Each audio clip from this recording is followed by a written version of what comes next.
11월 24일 금요일 김효정의 톡톡 동안입니다. 포항시민단체 연대회의가 최근 지방의회의 역할과 의정 모니터링의 필요성을 주제로 한 토론회를 열었습니다. 한편 포항시 의원이 자신이 대표로 있는 카센터에서 포항시 관용 차량 정비를 수십 차례 해온 것으로 드러나 이해충돌 방지법 위반 논란이 일고 있는데요. 포항여성회 김정희 회장과 자세한 얘기 나눠보죠. 회장님 안녕하세요. 네, 안녕하세요. 네, 우선 이 포항시민연대에서 의정 네, 모니터링과 관련한 토론회를 열었다고요? 네, 맞습니다. 지난 22일에 포항시 의정 모니터링단 6개월 동안 한 활동을 마감으로 그 토론회를 개최했었고요. 네. 이번 토론회는 그간 짧은 기간이긴 하지만 그동안 했었던 모니터링 결과를 발표하고 지방자치제도가 무엇이고 지방의회의 역할은 무엇인지 이해하고 의정 모니터링의 필요함에 대해서 토론하는 그런 자리였습니다. 네. 그러니까 이 지방의회 역할에 대한 주제 발표도 있었던 걸로 알고 있는데 맞습니다. 말씀하신 것처럼 네. 지방의회의 역할, 다들 잘 알고 계시겠지만 이게 좀 얼마나 중요한 역할인지 다시 한번 짚어주시죠. 네, 지방의회는 주민이 직접 선출한 의원들로 구성이 되어 있잖아요. 예, 그리고 자치단체의 중요한 의사를 심의하고 결정하는 그런 주민 대표 기관으로서의 지위를 가지고 있습니다. 예, 또한 의결 기관이기도 하고 중요한 사안에 대해서 자치단체의 의사를 최종적으로 결정하는 역할인 것이고요. 네, 자치단체의 그런 법령이라든지 조례, 제정 같은 거 이런 제반 기능을 담당하는 입법기관으로서의 기능을 담당하고 있습니다. 아울러 의회는 이 집행기관이 적합하고 합리적인 행정을 수행하고 있는지도 감시하는 그런 감시기관의 역할도 하고 있는 것입니다. 네. 그러니까 아주 역할들을 다양하게 해오고 있는 건데 네, 그래서 지금 포항시의 의정 모니터링단이 구성돼서 모니터링을 한 결과를 발표한 거잖아요. 네, 맞습니다. 네, 이거 어떻게 모니터링했고 또 예. 결과는 어떻게 나왔는지도 좀 자세하게 말씀해 주세요.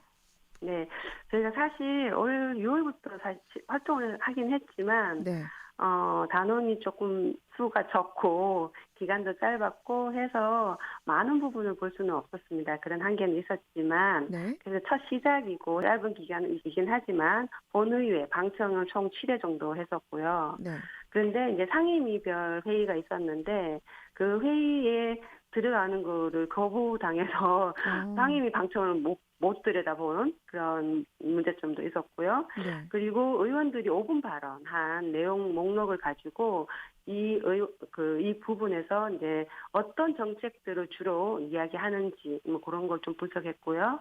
그리고 언론에 나온 포항시 의회를 다 검색해서 그 내용을 좀 분석했던 그런 게 있었습니다. 그리고 포항시 의회는 지역 현안에 대해서 뭐 해결책을 찾고 정책도 만들어내고 행정기구로서의 그런 역할을 수행을 했고요.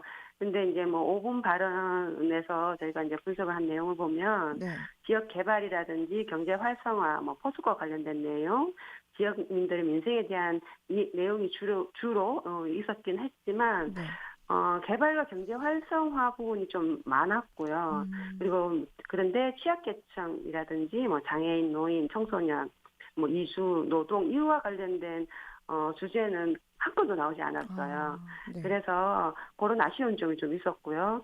음, 그리고 그 시정 질의나 5분 발언에서 같은 사안, 똑같은 내용을 계속 반복해서 여러 차례 발언하는 사례가 있어가지고 예, 사실 좀 다뤄야 될 내용들은 많은데, 이렇게 계속 한 가지 이슈만 가지고 같은 의원이 음, 계속 반복하는 거는 조금, 이건 좀 지양해야 하지 않을까라는 생각도 했었습니다. 네. 예, 네, 다양하게 말씀을 네, 해주셨는데 이렇게 의정을 예, 감시하는 모니터링이 정말 보다 좀 전문적이고 지속적으로 이루어져야 할 것 같은데요. 이와 예, 맞습니다. 관련해서는 좀 어떻게 해나갈 계획이신가요? 예. 현재 모니터링단이 이제 시민단체 활동가나 일반 시민으로 이제 시의회 활동에 이제 관심이 있으신 분들로 구성되어 있기는 한데, 네, 이런 지방 자치가 잘 이루어지도록 시민들의 관심과 참여를 좀 확대하기 위한 뭐 그런 홍보나 다양한 콘텐츠를 저기가 프로그램을 계획하고 있기는 하고요. 네. 그리고 올해로서 끝나는 게 아니라 민선 8기를 전체를 끝까지 들여다보고 거기에 대한 이제 그 최종 결과도 발표할 예정이고요. 음. 그리고 이제 뭐 방청하고 난 다음에 이제 여기에 대한 소감 나누기라든지 그리고 평가 회의, 뭐 워크숍 같은 것도 저희가 계획을 하고 있고요. 네. 그 단기적 성과보다는 지속적이고 안정적인 운영이 가능한 그런 그 모니터링 단을 음. 좀 구축하려고 하고 있고, 그리고 단순한 이게 자원봉사자의 이런 영역을 넘어서서 이제 실질적인 지역 정치의 주체로 시민들이 성장할 수 있는 그런 기반을 마련하는데 저희가 목적이 있습니다. 네, 네. 그렇게 하려고 노력할 겁니다. 네, 기대하겠습니다. 네, 네, 의정 모니터링에 대한 얘기 나눴고요. 네. 포항시 의회에서 한 의원이 이해충돌 방지법을 위반했다라고 하는데 이건 어떻게 된 일입니까? 포항시의원 공직자의 충돌방지법 위반 사항이 드러난 것이죠. 예. 이거는 건설도시위원회 위원장인 조미성 의원이 이제 최근까지 차량 정비업소의 대표로 있었고, 그 이 업소에 수십 차례 포항시 관용 차량을 정비했던 이력이 밝혀졌던 거잖아요. 네.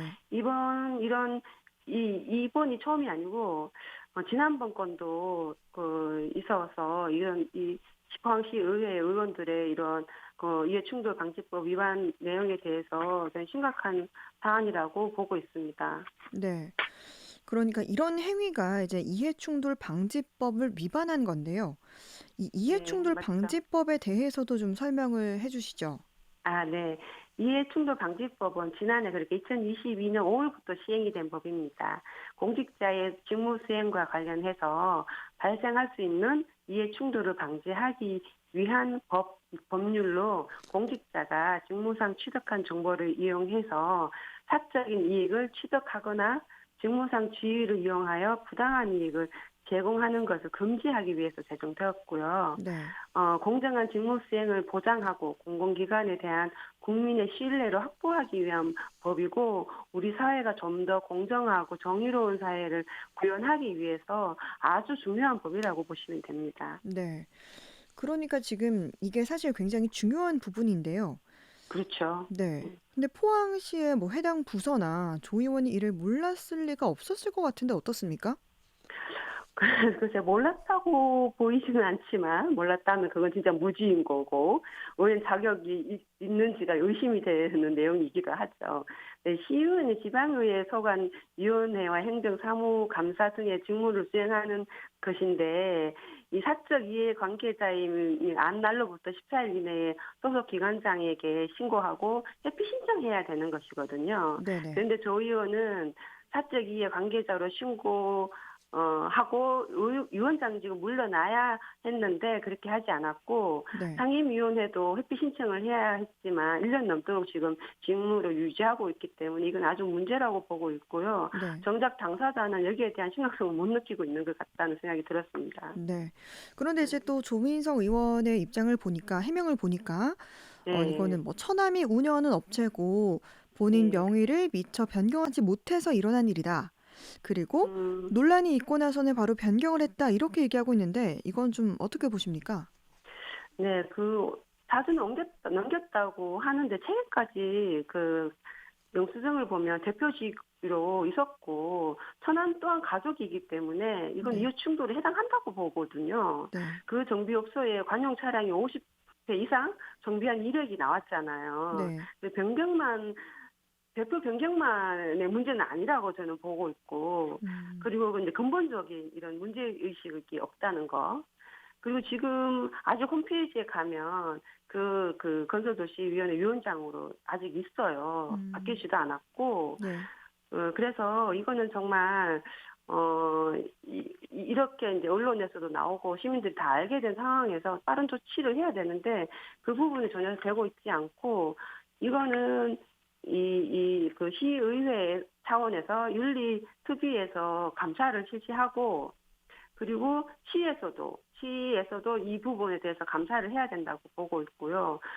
그리고 당 차원에서도 이거는 좀 조치를 해야 되지 않을까라는 음. 생각도 들었습니다. 네.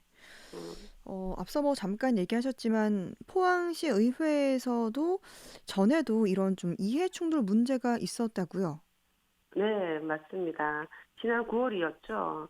포항시의 김성철 의원이 같은 건설도시위원회인데, 이제 자녀가 소관 부서인 푸른도시사업단의 팀장으로 재직하고 있어서 예. 회피 신청을 해야 했는데, 1년여 동안 그 직에 계속 일을 했었기 때문에 이것도 이해충돌 방지법 위반이 있고, 근데 뭐 이 건은 조치를 했다고 그렇게 뭐 알고는 있습니다. 네. 그렇군요. 네네. 여- 정말 네. 이게 이제 처음이 아니다라는 얘기인 거죠. 그래서 네. 건설도시위원회에서 계속 이런 문제가 나오고 있고, 그래서 저희는 이 부분은 이번 차원에서 전수조사를 좀 하면 어떨까, 음. 시의회 차원에서. 그래서 다시는 예방 차원에서도 그렇고 또다시 이런 문제가 발생하지 않아야 하니까, 네. 그래야지 시민들이 시의회를 신뢰하고 믿고, 우리의 그 지방자치를 맡길 수 있는 거잖아요. 네. 그래서 좀 시의회 차원에서 좀 전수조사를 했으면 좋겠다라는 생각이 듭니다. 네. 정말 말씀하신 것처럼 뭐 시의회나 포항시 차원에서 제대로 네, 된 조사와 대책이 필요해 보입니다. 네, 맞습니다. 뭐 끝으로 더 하시고 싶은 말씀 있으시면 전해 주시죠. 네, 어, 사실 아직까지 그 아무 조치가 없다라는 내용을 있어서 이건 좀 정말 문제인데 빨리 그 조치가 있어야 되고 본인 당사자 또한 위원장직을 내려놓고 위원장직에 사퇴하고 그 건설도시위원회에서도 이제 회피 신청을 해야 되는 다른 그 위원회로 가야 되는 그런 조치를 해야 되는데 아직 안 하고 있다는 건 정말 문제인 것 같고요. 그리고 조금 전에도 얘기했듯이 포항시 의회 차원에서 그런 전수조사를 하고 포항시도 이 부분을 좀 책임감 있게 좀 조치를 했으면 좋겠다라는 생각이 듭니다. 네. 오늘 네. 말씀 잘 들었습니다. 고맙습니다. 네. 네. 포항 여성회 김정희 회장이었습니다.